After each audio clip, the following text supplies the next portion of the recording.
Corona की दूसरी लहर पर काबू पाने का दावा केंद्र सरकार और राज्य सरकारें दोनों ही जोर शोर से कर रही। लॉकडाउन में धीरे धीरे दिए जा रहे ढील से इसका संकेत भी सरकार जनता तक पहुंचा रही है कि अब सब ठीक हो रहा है। जहां सरकार की सख्ती के समय जनता अपने मनमाने रवैये पर उतारू थी, वहीं अब ढील के बाद लोग फिर से कोरोना के विकराल रूप को भुला अपने पुराने ढर्रे पर वापस लौट रहे हैं। वैक्सीन ना लेने से वैक्सीन के लिए मारामारी मचाने तक का हाल तो हर किसी के सामने है। ऐसी स्थिति में विशेषज्ञों ने तीसरी लहर को लेकर चिंता जाहिर की है।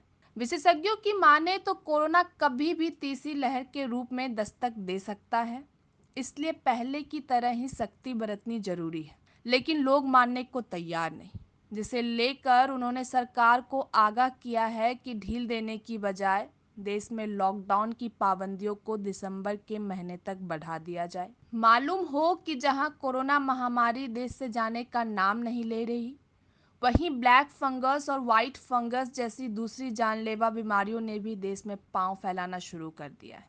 जिसे देखते हुए केंद्र सरकार के कहने पर कई राज्य सरकारों ने अपने अपने राज्यों में ब्लैक फंगस जैसी घातक बीमारी को महामारी घोषित कर दिया है। वहीं इस कड़ी में अब झारखंड राज्य का नाम भी शामिल हो चुका है।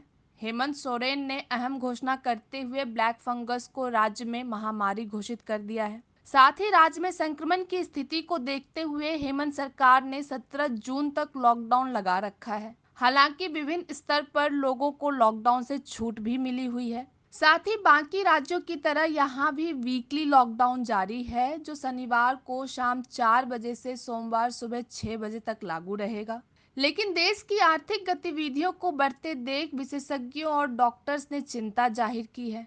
उनका कहना है कि इन सबके बीच वैक्सीनेशन अभियान से समझौता करना मुसीबत को फिर से न्योता देने जैसा है, क्योंकि देश के सिर्फ 5% वयस्कों को ही वैक्सीन की दोनों खुराक मिली है। ऐसे में ज़्यादा जरूरी है कि लोग कोरोना गाइडलाइंस का सख्ती से पालन करें और वैक्सीनेशन अभियान का हिस्सा बने।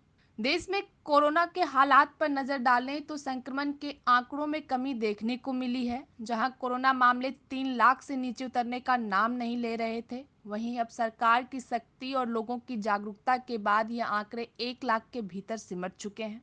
लेकिन विशेषज्ञ और डॉक्टर्स अनलॉक की प्रक्रिया को लेकर परेशान हैं, क्योंकि संक्रमण को नज़रअंदाज करना कोरोना की तीसरी लहर को बुलावा देने जैसा है, जो कितना भयावह होगा इसका किसी को अभी तक अंदाजा तक नहीं।